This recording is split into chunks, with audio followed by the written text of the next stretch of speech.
আয়নাঘর নামে একটি torture sell স্থাপন করেছে। বহু আন্দোলনকারী সাধারণ মানুষ বিরোধী দলীয় রাজনীতিকদেরকে খুন করেছে, হত্যা করেছে। তারা বহাল তবিয়তে পদে এখন প্রত্যেকটি জেলায় পুলিশ কর্মকর্তারা আগের মতোই আছেন। তারাই আওয়ামী লীগের দুর্বৃত্তদেরকে আশ্রয় দিয়ে রেখেছে। ওই এখন পর্যন্ত যারা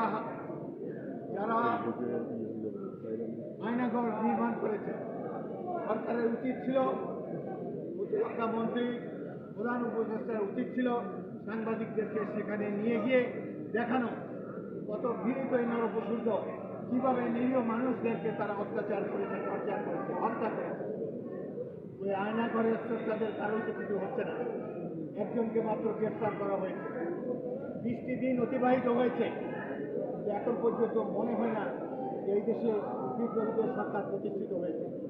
একমাত্র আসিফ নজরুল ছাড়া এই বিপ্লবে সরাসরি অংশগ্রহণ করতে কাউকে দেখিনি। এখানে আমার সাথে উপস্থিত রয়েছেন ইশতেখার জুলফল, তিনিও 5ই আগস্টের আগেই এই সংগ্রামে অংশগ্রহণ করেছেন।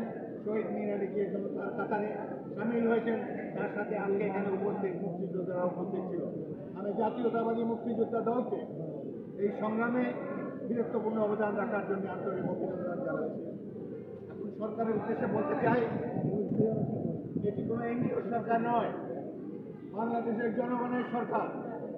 আমরা যারা গত 16টি বছর ধরে মানুষের উপর অত্যাচার নির্যাতন চালিয়েছে, তাদেরকে শাস্তির আওতায় আনতে হবে। সেনাবাহিনী প্রধানকে বলতে চাই, এই আর্মির সেনাবাহিনীর